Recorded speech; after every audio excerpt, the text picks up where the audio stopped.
ఉదయకాలం 4 గంటలకే మెలకు వచ్చింది. And I don't like 4 o'clock in the morning. మరి ఉదయకాలం 4 గంటలకు లేగడం అంటే నాకు అంతగా ఏమీ ఇష్టం ఉండదు.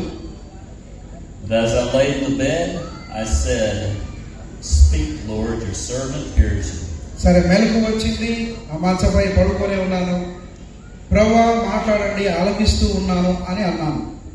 And a lot of times I will just lay there in silence. అనేక సార్లు అలాగ నేను మౌనంగా ఉండిపోతాను మంచం మీద.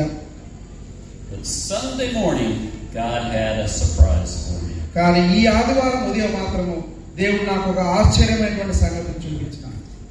As I lay there on the bed in the dark, listening for God, అక్కడ చీకటిగా ఉంది, మంచం మీద పడుకొని ఉన్నాను, మెలకు వచ్చింది, పైకి చూస్తా ఉన్నాను, దేవుని యొక్క మాట కోసం వేచి ఉన్నాను. He showed me a bottle of water. దేవుడు నాకు ఒక వాటర్ బాటిల్ చూపించినాడు. And then he just mentioned a part of a verse. తర్వాత ఒక వచనంలోని ఒక చిన్న భాగాన్ని జ్ఞాపకం చేసినాడు. He said, "You are springs of living water." మీరు జీవజలంలో ఊటలు అనేటువంటి వచనం. And so, now, God doesn't always give us all the information we need. మన జీవితంలో మనం గమనించినట్లయితే దేవుడు మనకు కావలసినటువంటి ఆ యొక్క సంగతి అంతా కూడా అనేక సార్లు చెప్పరు. So I had to get up and find out where that verse was. Emmanuel's probably already found it. He's waiting on me. కాబట్టి ఆ యొక్క మాట విన్న తర్వాత ఆ వచనం ఎక్కడుందో కనుక్కోవాలని నేను అప్పుడు ఆలోచిస్తా ఉన్నాను. ఇమానుయేల్ గారికి ఆల్రెడీ దొరికిందని అనుకుంటున్నాను ఇప్పుడు. John chapter 4. యోహాను సువార్త 4వ అధ్యాయము 14 verses 14. 13 and 14.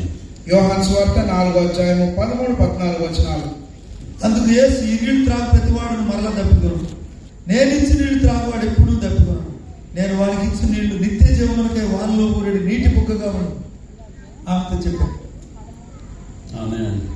Amen.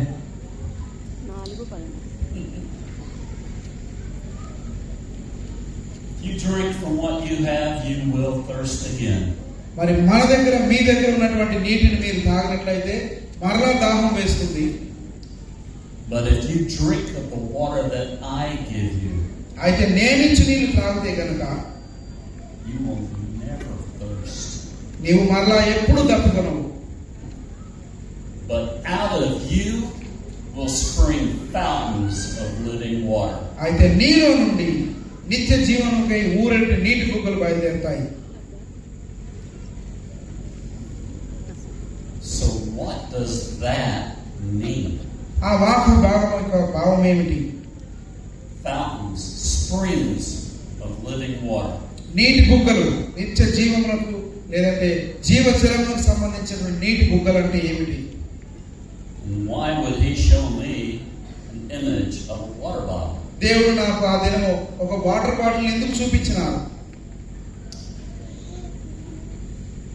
The problem with most Christians are అనేక క్రైస్తవులకు ఉన్నటువంటి సమస్య ఏమిటంటే we think we are bottles of living water.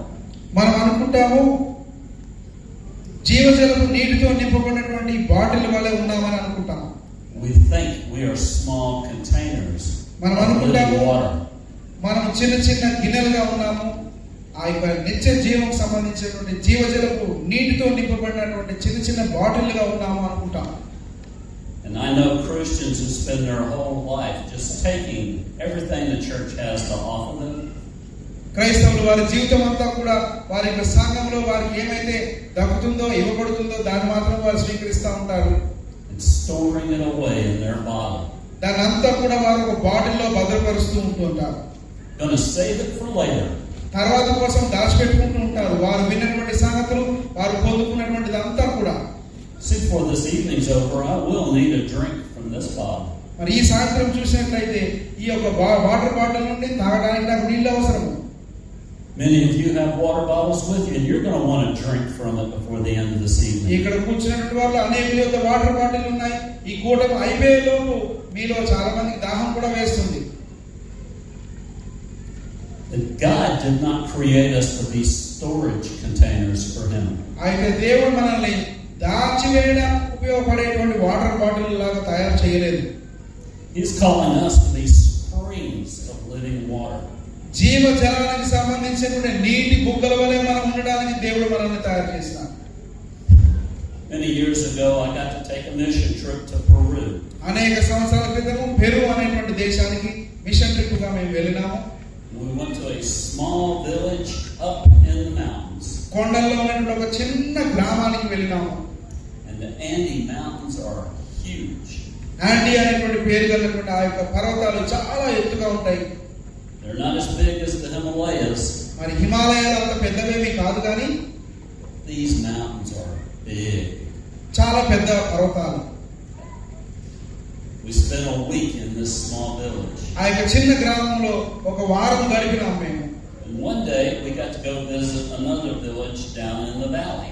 ఒక దినము మేము ఉంటున్నటువంటి గ్రామం నుండి లోయలో ఉంటున్నటువంటి మరొక గ్రామాన్ని దర్శించడానికి వెళ్ళాము. And as part of the tour, we got to walk up the valley and just see the landscape. ఆ యొక్క లోయ అంతా కూడా నడుస్తా ఉన్నాము, చుట్టూ అంతా చూస్తా ఉన్నాము.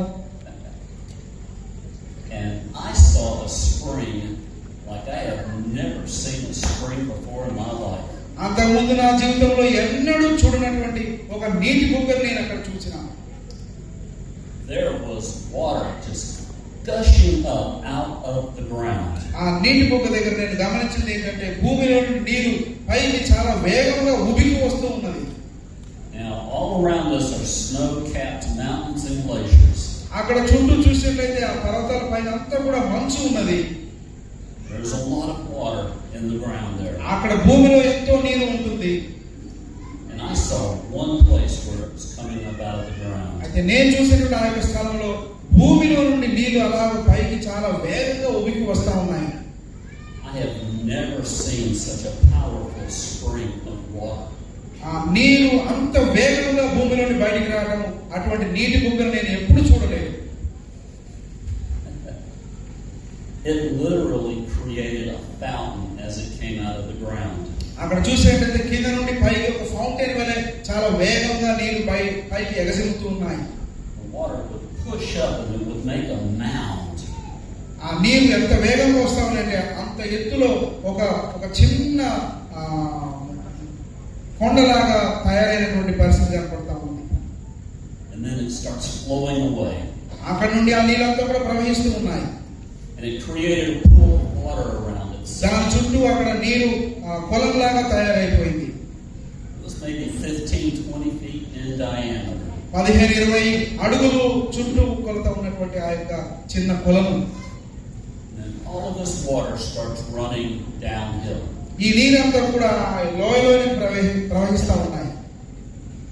And it's going to farms and animals and people. మరి పశువులు తాగుతా ఉన్నాయి, మనుషులు వాటిని తాగుతా ఉన్నారు, పొలాల్లోనికి ఆ నీరు ఉపయోగిస్తా ఉన్నారు. And I really wanted to taste some of that water. మరి ఆ నీటిని కొంచెం రుచి చూస్తే బాగుంటుంది అనిపించింది నాకు. That water was pure and fresh. చాలా స్వచ్ఛమైనటువంటి నీరు వల్ల కనిపించింది.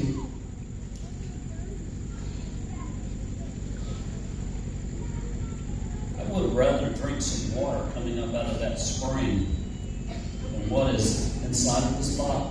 ఇప్పుడు నేను కలిగి ఉన్నటువంటి ఈ బాటిల్లో నీళ్లు తాగే కంటే ఆ ఊటలో నుండి పొంగేటువంటి నీళ్లు తాగితే ఎంతో బాగుంటుంది అనిపిస్తా ఉంది.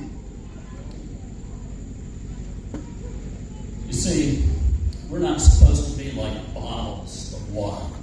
ఒక బాటిల్లో నింపబడి భద్రపరచడానికి ఉపయోగించేటువంటి విధంగా ఉండేటువంటి స్థితిలో దేవుడు మనల్ని చేయలేదు. We're supposed to be like that spring. ఆ యొక్క నీటి బుగ్గ వలె ఉండడానికి దేవుడు మనల్ని సృష్టించినాడు. It flows continuously. అది ఎల్లప్పుడూ కూడా ప్రవహిస్తూనే ఉంటుంది. It never stops. అది ఎప్పుడూ ఆగిపోదు. Because our source comes from God Himself. ఎందుకంటే మన నుండి ప్రవహించేటువంటి ఆ యొక్క నీటి బుగ్గ దేవుని నుండి వస్తుంది కాబట్టి. The living water that we get flows from the throne of God. మనం కలిగి ఉన్నటువంటి జీవ జలము దేవుని యొద్ద నుండి ప్రవహిస్తా ఉన్నది కాబట్టి It never stops. అది ఎప్పటికీ ఆగిపోదు. It never stops. ఎప్పటికీ ఆగిపోదు. It never stops. ఎప్పటికీ కూడా ఆగిపోదు. I told y'all about my vision of a waterfall once. ఒకసారి జలపాతం గురించినటువంటి దర్శనం గురించి మీకు చెప్పాను. I'm standing in front of a waterfall and I've got a very small cup in my hand. ఆ యొక్క దర్శనంలో ఒక పెద్ద జలపాతం ముందు నేను నిల్చొని ఉన్నాను. నా చేతిలో చిన్న గ్లాస్ ఉన్నది. And God tells me to drink. దేవుడు నాతో మాట్లాడుతూ ఉన్నాడు, తాగు. So I take my little cup and I put it up underneath that huge flow of water. కాబట్టి ఆ చిన్న గ్లాసు తీసుకొని బాగా ఉధృతంగా వస్తున్నటువంటి ఆ యొక్క జలపాతం కింద పెట్టాను. And it's instantly filled. ఒక్క క్షణంలో ఆ గ్లాసు నిండిపోయింది. I said, God, I'm wasting your blessings that you're pouring out on me. నేను చెప్తా ఉన్నాను, ప్రభువా నీవు నాపై కుమ్మరించేటువంటి దీవెనలు నేను వృధా చేస్తా ఉన్నాను. I can't keep it all to myself. అంతా కూడా నేను పట్టుకోలేకపోతా ఉన్నాను. God says, my blessings are never wasted on you. దేవుడు మాట్లాడుతూ ఉన్నాడు, నా దీవెనలు నీపై ఎప్పుడూ కూడా వ్యర్థమైపోవు. Because they are not intended for you alone. ఎందుకంటే అవి నీ కొరకు మాత్రమే ఇవ్వబడుతున్నటువంటి దీవెనలు కాదు. You see, all the blessings God pours out on my life, నా జీవితంలో దేవుడు కుమ్మరిస్తున్నటువంటి దీవెనలన్నీ కూడా they are for me. అవును, నాకు కూడా, They're also for my wife. కానీ నా భార్య కోసం కూడా. My blessings are for my children and my grandchildren. నా బిడ్డల కొరకు, నా మనవళ్ళు మనవరాళ్ళ కొరకు కూడా. My blessings are for my church. నా దీవెనలు నా యొక్క సంఘం కొరకు కూడా. My blessings are for you. నా దీవెనలు మీ కొరకు కూడా. And my blessings are for my community all around me. నా దీవెనలు నా చుట్టూ ఉన్నటువంటి సమాజం అంతటి కొరకు కూడా. Where I step, I am blessed. నేను ఎక్కడ అడుగు పెడితే అక్కడ దీవెన పొందుతా ఉన్నాను. Not by any righteousness on my part, నేనేదో నీతిమంతుడని కాదు, కానీ but it does please God to pour His blessings out on me. కానీ నా మీద దేవుడు తన యొక్క దీవెన కుమ్మరించడానికి ఆయన ఇష్టపడుతున్నాడని నేను గమనిస్తా ఉన్నాను. And where I step, నేను ఎక్కడైతే అడుగు పెడతా ఉన్నానో blessings get to fall around me. నా వెంటే ఆ యొక్క దీవెనలన్నీ కూడా ప్రవహిస్తా ఉన్నాయి. They are not mine to keep. అది నా కొరకు మాత్రమే నేను ఉంచుకోవాల్సినటువంటి దీవెనలు ఏమాత్రము కాదు. That spring coming up out of the ground in those mountains, ఆ యొక్క కొండల్లో భూమిలో నుండి పైకి వస్తున్నటువంటి ఆ యొక్క నీటి బుగ్గ, everybody from there to the ocean will enjoy the water coming out of that spring. ఆ నీటి బుగ్గ నుండి అది మళ్ళా తిరిగి సముద్రంలో కలిసిపోయేటువంటి మధ్యలో ఉన్నటువంటి వారందరూ కూడా ఆ నీటిని చాలా ఆస్వాదిస్తారు. But they would never get to drink of it if I just bottled it up and kept it for myself. అయితే ఒకవేళ దాని అంతటిని నేను బాటిల్లో పెట్టి మూత పెట్టేసుకున్నట్లయితే, నా కొరకే ఉంచుకున్నట్లయితే ఆ దీవెన వారికి ఏమాత్రం చెందదు. So when I ask you, are you bottling up God's blessings just for yourself? కాబట్టి ఈ దినం మీకు ప్రశ్న వేస్తాను, దేవుడు మీ పట్ల కురిపించేటువంటి దీవెనను ఒక బాటిల్లో పెట్టేసి మూత పెట్టేసి మీ కొరకే ఉంచేసుకుంటున్నారా? Or are you a spring and a fountain for everybody around you? లేదంటే ఒక నీటి బుగ్గ వలె అందరికీ ఉపయోగపడే రీతిగా దేవుని దీవెనలు మీ ద్వారా అనేకులకు విస్తరిస్తా ఉన్నాయా? Because when we withhold living water, ఎందుకంటే మనము నీటి బుగ్గలు అని పిలువబడతా ఉన్నాం. we withhold life. మనలో జీవం ఉంటా ఉన్నది. Shame on us. Shame on ఎంత us. సిగ్గు చేయటండి మన కొరకే ఉంచుకున్నట్లయితే. Revelations chapter 22. ప్రకటన గ్రంథము 22వ అధ్యాయము.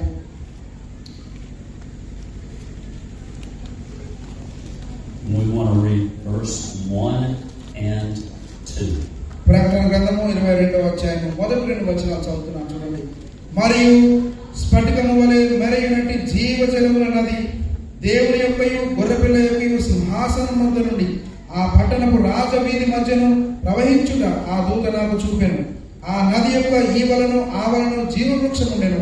అది నెల నెలకు ఫలించుచు 12 కాపులు కాయను. ఆ వృక్షం యొక్క ఆకులు జనములను స్వస్థపరచుటకై వినియోగించును.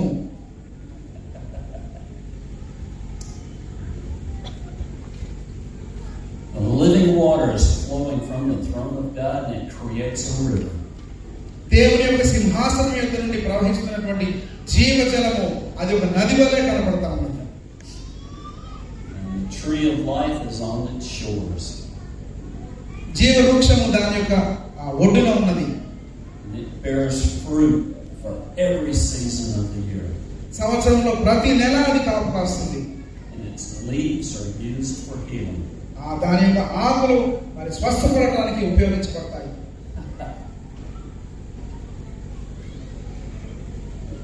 You don't see trees growing near a bottle of water. ఒక బాటిల్ పక్కన చెట్లు పెరగడం మనం చూడం కదా. There has to be an adequate source of water. మరి ఎక్కువగా నీరు ఉండేటువంటి స్థలాల్లోనే చెట్లు పెరుగుతాయి. Bottled water will give life for a short time. బాటిల్లో ఉన్నటువంటి నీళ్లు కొద్దిసేపు మాత్రమే మనకు జీవాన్ని ఇస్తాయి. But not for an eternity. అయితే నిత్యము అవి మనకు సరిపోవు. Those springs of living water, జీవజల ఊటలు, that is life. అదే జీవం అంటే. And it's not just for the believers, it's for everybody else downstream. అది విశ్వాసుల కొరకు మాత్రమే కాకుండా ఆ నది ఎక్కడెక్కడైతే ప్రవహిస్తుందో వారందరికీ ఉపయోగపడతాయి. Ezekiel talks about the exact same thing in chapter 47. యెహెజ్కేలు 47వ అధ్యాయంలో కూడా ఇదే సంగతి మనకు కనబడుతుంది. And there are a lot of verses here, and we're not going to try to read every single one of మరి them. చాలా వచనాలు ఉన్నాయి, ప్రతి ఒక్కరిని మనం చదువుకోము. Read verse 1. మొదటి వచనం యెహెజ్కేలు గ్రంథము 47వ అధ్యాయము మొదటి వచనం. అతడు మందిరపు గుమ్మమునకు నన్ను తోడుకొని వచ్చెను. మందిరము తూర్పు ముఖంగా ఉండెను. నేను చూడగా మందిరపు గడప కింద నుండి నీళ్లు ఉబికి తూర్పుగా పారుచుండెను. ఆ నీళ్లు బలిపీఠమునకు దక్షిణముగా మందిరపు కుడి ప్రక్కన క్రింద నుండి పారుచుండెను.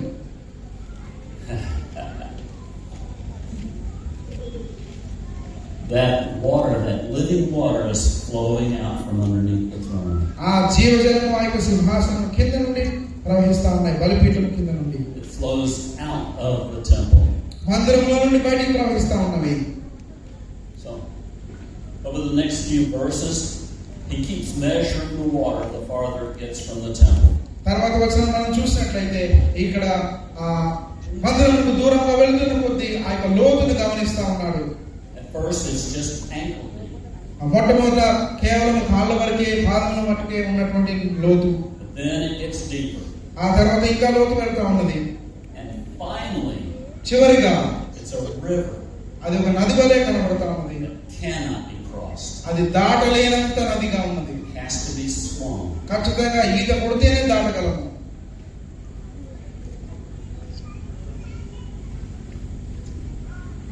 Read verse 6 through 9. 6 నుంచి 9 వరకు చదువుకుందాము. అప్పుడు ఆయన నాతో ఇట్లనెను, నరపుత్రుడా, నీవు చూచితివి కదా అని చెప్పి నన్ను మరల నది ఇద్దరికి తోడుకొని వచ్చెను. నేను తిరిగి రాగా నది తీరమున ఇరుప్రక్కల చెట్లు విస్తారముగా కనబడెను. అప్పుడు ఆయన నాతో ఇట్లనెను, ఈ నీళ్లు ఉబికి తూర్పుగానున్న ప్రదేశమునకు పారి అరాగాలోనికి దిగి సముద్రంలో పడును. అప్పుడు సముద్రపు నీళ్లు మంచినీళ్లు అగును. వడిగా పారు ఈ నది వచ్చు చోట్ల నెల్ల జలచరములన్నీ బ్రతుకును. ఈ నీళ్లు అక్కడికి వచ్చుట వలన ఆ నీరు మంచినీళ్ళగును గనుక చేపలు బహు విస్తారములగును. ఈ నది ఎక్కడికి పారును అక్కడ సమస్తమును బ్రతుకును. Pastors, there is a ton of good stuff right there in those verses. ఇప్పుడు మనం చదువుకున్నటువంటి వచనాల్లో సేవకులైనటువంటి వారు దయచేసి గమనించండి, చాలా ప్రాముఖ్యమైనటువంటి సంగతులు కనపడతా ఉన్నాయి. When that river reaches the sea, ఆ యొక్క నది, ఆ నీరు సముద్రం దగ్గరికి వచ్చినప్పుడు its waters are healed. సముద్రపు నీళ్లు మంచివైపోతా ఉన్నవి. See this about every living thing along it in life? అది వచ్చి చోట్ల కూడా జలచరములన్నీ జీవిస్తా ఉన్నాయి. The end of verse 9 it says, for they will be healed and everything will live wherever the river goes. ఈ నది ఎక్కడికి పారునో అక్కడ సమస్తమును బ్రతుకును. 9వ వచనం. Wherever our springs of living water go, ఎక్కడెక్కడైతే మన యొక్క జీవజల ఊటలు వెళతాయో everywhere it goes, అది ఎక్కడికి వెళ్ళినా సరే there is healing, అక్కడ స్వస్థత ఉన్నది, and there is life. అక్కడ జీవం ఉన్నది. Why would we keep it to ourselves? అటువంటి స్థితి కలిగినటువంటి మనము మన కోసమే ఎందుకు దాచివేసుకుంటా ఉన్నాము? So pastors, కాబట్టి సేవకులైనటువంటి వాళ్ళారా,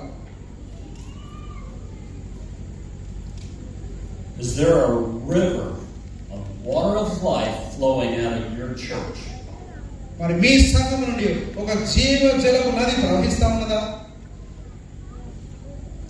It should be coming right out your front door and down the street of your town. మీ యొక్క గుమ్మం నుండి, మీ వీధి నుండి, మీ పట్టణంలోనికి అది ప్రవహించవలసి ఉన్నది.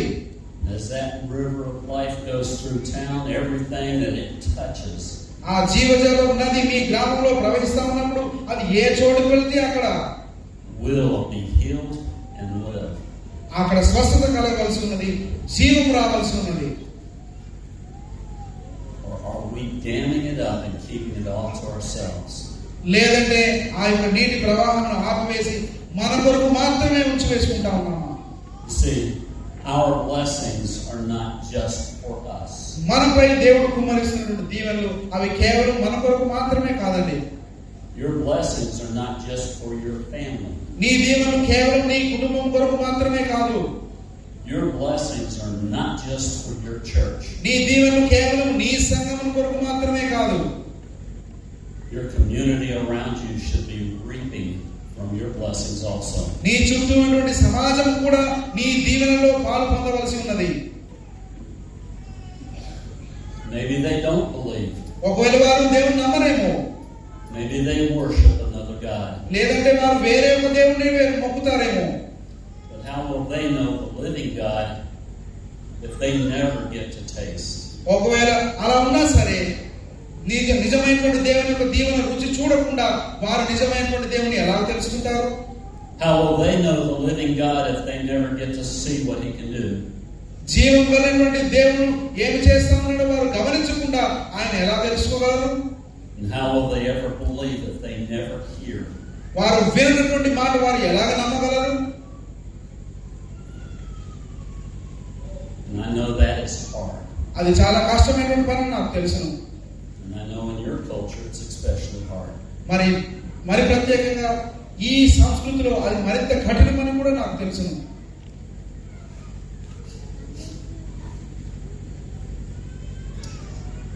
Sunday night, Pastor Sammy showed me some videos. ఆదివారం సాయంత్రం మరి శామ్ బండి గారు ఆయన నాకు కొన్ని వీడియోలు చూపించినారు. I saw what happened to Christians here in India.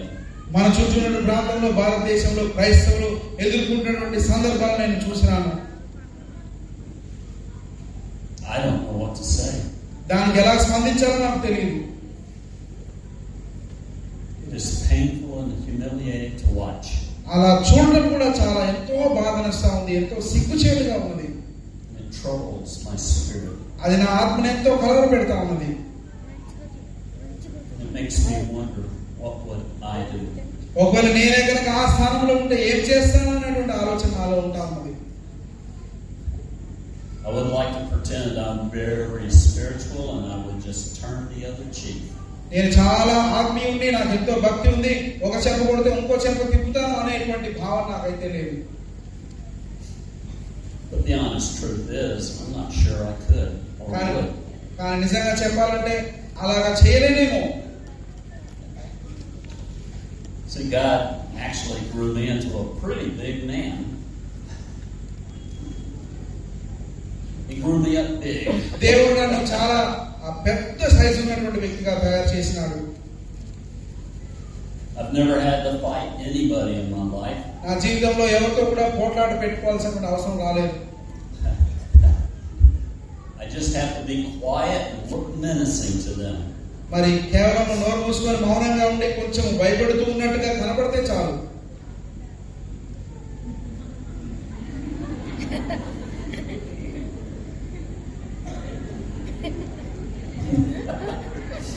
Oh, it works.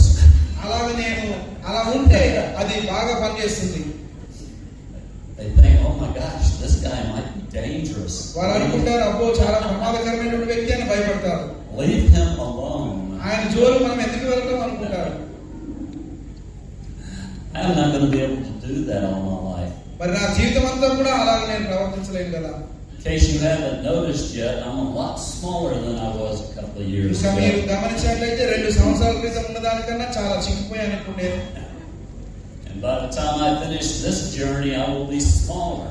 ఈ ప్రయాణం ముగించేసరికి కూడా ఇంకా చిక్కిపోతా ఉన్నాను. My arms used to be a lot bigger. నా చేతులు చాలా పెద్దగా ఉండేవి. Every old man thinks the same thing. ప్రతి పెద్ద అయిన ముసలైన అలాగే అనుకుంటా ఉంటారు. My muscles are leaving me. నా యొక్క కండలన్నీ కూడా కృషించిపోతా ఉన్నాయి. But I think I can still outweigh most people. అయితే ఎంతమంది వచ్చినా సరే దాదాపుగా ఎక్కువ మందిని నేను బెదిరించగలను అనుకుంటా ఉన్నాను. What does God want me to do? కానీ దేవుడు నన్ను ఏం చేయాలని ఆశపడుతున్నాడు అది ప్రశ్న. And that's what I've been wrestling with. అదే ఆలోచన నేను ఆలోచిస్తా ఉన్నాను.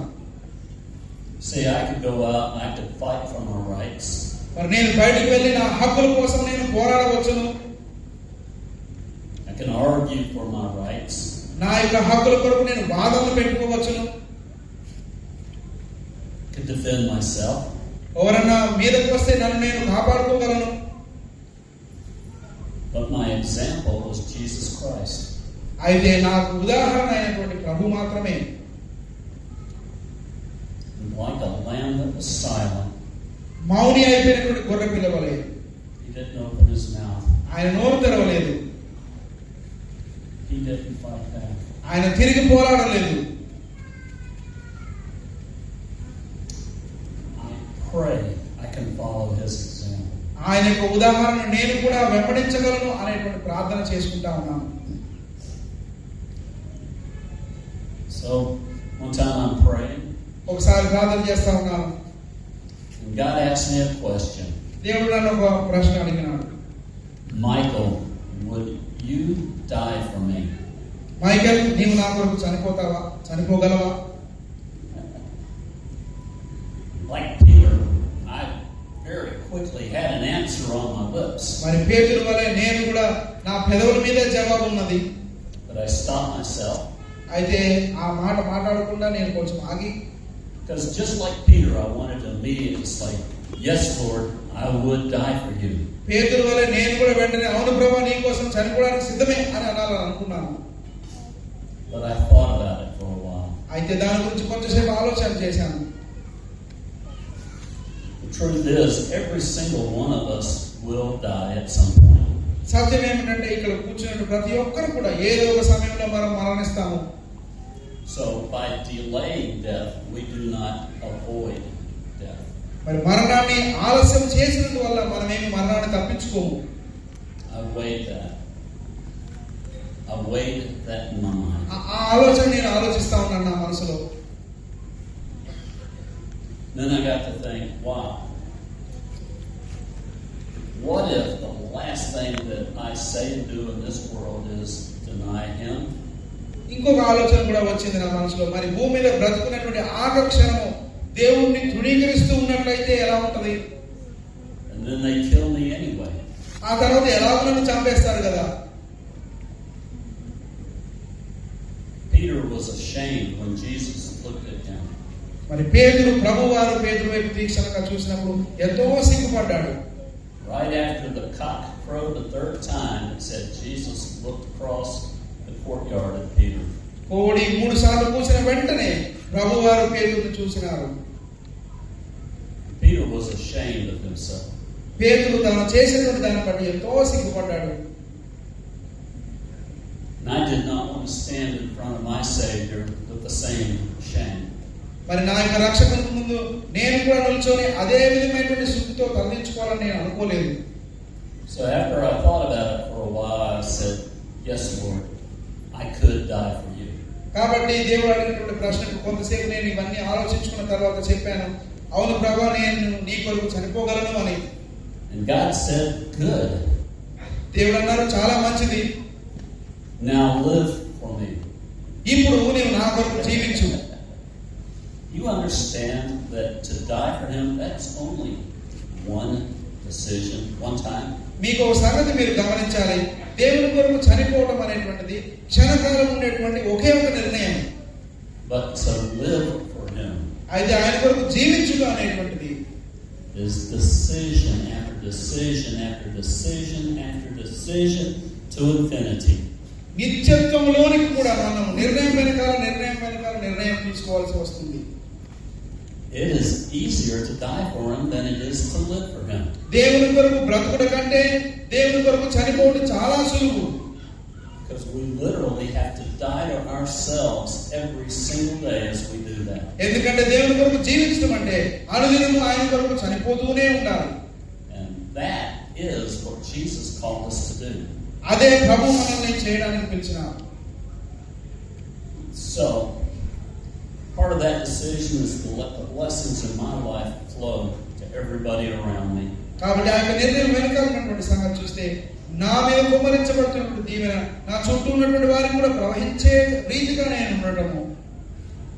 I have a class at church that I'm actually missing dearly right now. మరి నేను మా సంఘంలో నేను ఒక క్లాస్ తీసుకుంటాను. అది ఇప్పుడు నేను ఎంతో మిస్ అవుతా ఉన్నాను. You see, you've got people that God puts into my life. నా జీవితంలో దేవుడు ఉంచినటువంటి ప్రజలంతా కూడా I get the broken and hurt people. జీవితంలో ఎన్నో బాధలు పొందినటువంటి వారు, విరిగినటువంటి వారు నా దగ్గరికి చేరతారు. See, the people that come into my classroom or have gone through a divorce. నా క్లాస్ రూమ్ లో ఉండేటువంటి వారంతా కూడా వారికి ఒకవేళ వివాహం డైవర్స్ అయిపోయి ఉండాలి, Or they've gone through a death of a spouse. విడాకులు కానీ, లేదంటే వారి భార్య భర్త చనిపోవడం కానీ, Or they've just never been married before. లేదంటే ఇదివరకు ఎన్నడూ వివాహం కానటువంటి వారందరూ కూడా ఉంటారు నా క్లాస్ లో. There is so much hurt and pain in the people that come into my class. నా క్లాస్ లో వచ్చేటువంటి వారి యొక్క జీవితాల్లో ఎంతో బాధ, ఎంతో నొప్పిని అనుభవిస్తున్నటువంటి వారిగా ఉంటారు.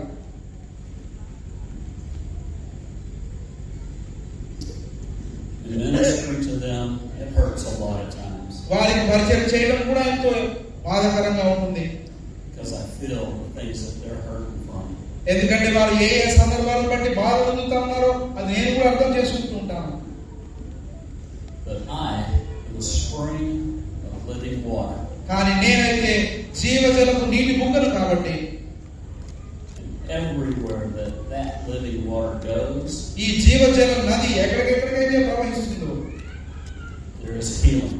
అక్కడ స్వస్థత ఉన్నది, There is life. అక్కడ జీవం ఉన్నది. That only comes and happens when we just let Him work through us. ప్రభువారు మన ద్వారా ఆయన చర్యను జరిగించడానికి మనం అప్పగించుకున్నప్పుడు మాత్రమే అది సాధ్యపడుతుంది.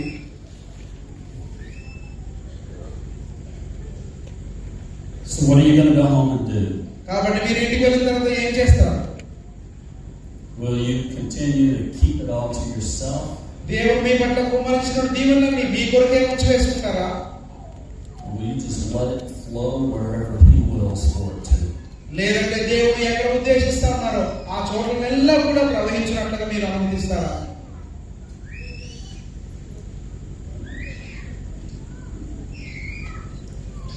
This world needs that living water. ఈ లోకానికి ఆ యొక్క జీవ జలం యొక్క అవసరం ఎంతో ఉన్నది. This world needs Him. ఈ లోకానికి ప్రభువారి యొక్క అవసరం ఎంతో ఉన్నది. I was listening to a song this morning. ఈ ఉదయకాలం ఒక పాట వింటా ఉన్నాను.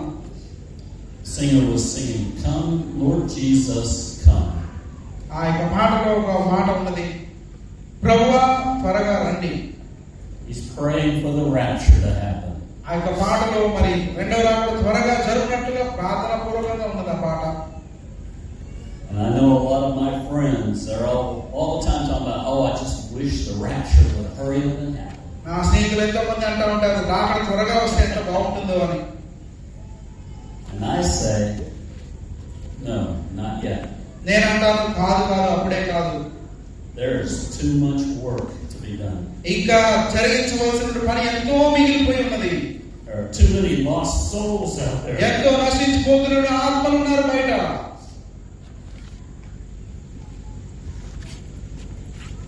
am not ready to escape this world and leave them to their condemnation. ఈ లోకాన్ని నేను తప్పించుకొని వారిని ఉగ్రతకు గురి చేసేటువంటి స్థానంలో నేను లేను. I've seen movies about the ship Titanic. Titanic గురించినటువంటి ఆ సినిమా చూసినాను. Y'all remember in 1912 this ship hit an iceberg. 1912వ సంవత్సరంలో ఈ యొక్క పెద్ద ఓడ ఆ ఒక మంచు కొండను గుద్దుకున్నది. On its maiden voyage. అది మొట్టమొదటి ప్రయాణం దానికి. And the engineers had bragged, not even God can sink this ship. ఆ దాన్ని తయారు చేసిన ఇంజనీర్లు ఏమని గొప్ప చెప్పుకున్నారంటే దేవుడు కూడా దీన్ని ముంచలేడు అనేటువంటి గొప్పలు చెప్పుకున్నారు. And it hit an iceberg. అది ఎప్పుడైతే మంచు కొండను ఢీ కొట్టిందో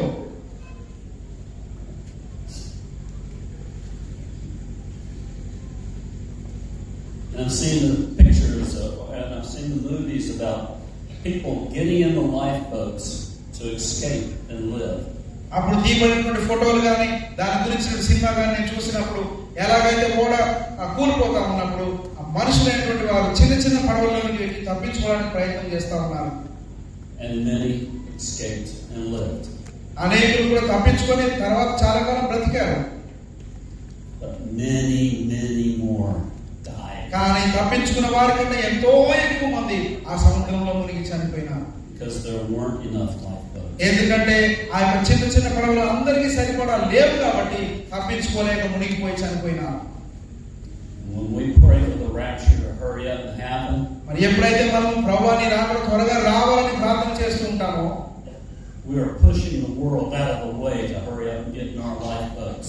మన ముందు ఉన్నటువంటి లోకాన్ని పక్కకు తోసేసి ఆ యొక్క చిన్న పడవలోకి మనమే వెళ్ళాలనేటువంటి ప్రయత్నంలో ఉన్నట్టుగా భావించాలి. And we doom them. మనము మిగతా వారిని లోకంలో ఉన్నటువంటి వారిని మనమే ఉగ్రతగా అప్పగిస్తా ఉన్నాము. As long as there's still a harvest out there, we have to still be working. లోకంలో కోత ఉన్నంత వరకు కూడా పంట ఇంకా ఉన్నంత వరకు కూడా అది మన బాధ్యతగా భావించాలి. India has 1.4 billion people. ఇండియాలో 140 కోట్ల మంది ప్రజలు ఉన్నారు. 2.5% of that population is Christian / and or Muslim or other. ఆ 140 కోట్ల మందిలో 2.5% మాత్రమే క్రైస్తవులు, ముస్లింలు, ఇతరమైనటువంటి వారు ఉన్నారు. So less than 2.5% is Christian. కాబట్టి 2.5% కన్నా చాలా తక్కువగా ఉన్నారు క్రైస్తవులు. There is a lot of harvesting to be done here in India. భారతదేశంలో ఇంకా ఎంతో విస్తారమైన పంట ఉన్నది కోయడానికి. And yes, there are many that hate the gospel. అనేకులు స్వార్థాన్ని ద్వేషించేటువంటి వారు ఉన్నారు. And they hate the ones sending us. మనల్ని పంపిస్తున్నటువంటి దేవుని ద్వేషించేటువంటి వారు అనేకులు ఉన్నారు. And they will persecute us. వారు ఖచ్చితంగా మనల్ని శ్రమ పెడతారు. They will beat us. వారు మనల్ని కొడతారు. And they will kill us. వారు మనల్ని చంపుతారు. We can't launch the lifeboats yet. కానీ మనం అప్పుడే తప్పించుకునేటువంటి ప్రయత్నం చేయరాదు. There are still souls to be saved. ఎందుకంటే ఎన్నో ఆత్మలు ఇంకా రక్షింపబడవలసి ఉన్నవి. And I would not be able to sleep well at night knowing I've condemned many to eternal death. నేను తప్పించుకొని అనేకులను నిత్యమైనటువంటి మరణంలోనికి తోసివేయడానికి కారణమైనటువంటి సంగతి నా మనసులో ఉంచుకొని నేను సరిగా నిద్రపోలేను. Just for my own comfort. ఎందుకంటే నాకు సుఖంగా ఉంటుంది కాబట్టి. Shame on me. అలా ఉంటే నాకు సిగ్గు చేయటం అది. There is a lot of work to be done here. ఈ ప్రాంతంలో ఎంతో పని మిగిలిపోయి ఉన్నది ఇంకా. My prayer is revival just really breaks out in this country. నా ప్రార్థన ఏమిటంటే ప్రభువా ఈ దేశంలో ఉజ్జీవాన్ని త్వరగా తీసుకుని రండి. Millions of people flocking to Him. లక్షల మంది దేవుని ఎదుకు వచ్చినట్లుగా. Millions of people wanting to taste what He has to offer. లక్షల మంది దేవుడు ఇచ్చినటువంటి దీవెనలో రుచి చూసినట్లుగా. Millions of people wanting to hear His word, Him speak. లక్షల మంది దేవుడి వారితో మాట్లాడినట్లుగా దేవుని యొక్క వాక్యం వారిని వినినట్లుగా ప్రార్థన చేస్తాం. They will not get that opportunity if we keep those springs of living water just to ourselves. అయితే మనకి ఇవ్వబడినటువంటి ఈ యొక్క జీవజల ఊటలను మన కొరకు మాత్రమే మిగుల్చుకున్నట్లయితే వారిలో ఎవరు కూడా మేలు పొందరు. So that's the thought I want to leave you with. కాబట్టి ఆ యొక్క ఆలోచనతో ఈ సమయాన్ని ముగించాలనుకుంటా ఉన్నాను. God so loved this world దేవుడు లోకమును ఎంతో ప్రేమించెను, that He gave us His only Son. కాగా ఆయన తన ఒక్కగానైనటువంటి కుమారుని మన కొరకు ఇచ్చినాడు. Whoever would believe in Him ఎవరైతే ఆయన యందు విశ్వాసం ఉంచుతారో would be saved, వారందరూ నశింపక నిత్య జీవం పొందినట్లుగా, not die. నశింపకుండానట్లుగా. Amen. ఆమేన్. ప్రార్థన చేసుకుందామండి. అందరి తలల వంచి ప్రార్థన చేసుకుందాం.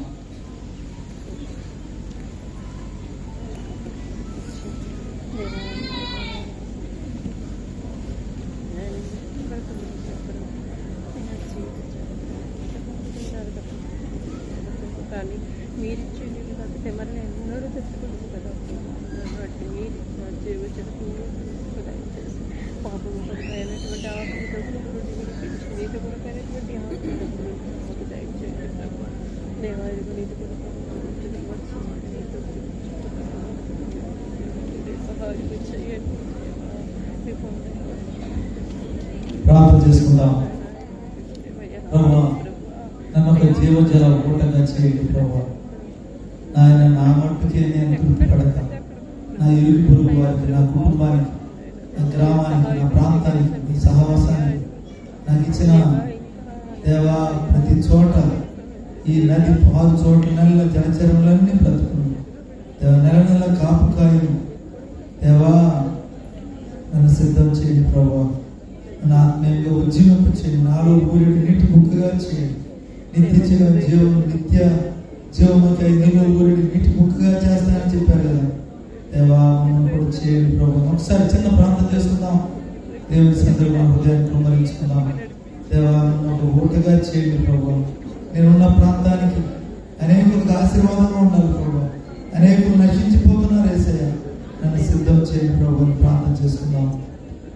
మహోన్నతుడా, సర్వశక్తుడా, మీరు మమ్మల్ని ప్రేమించి నాయన మాతో మాట్లాడుతున్న విధముకే వందనాలు.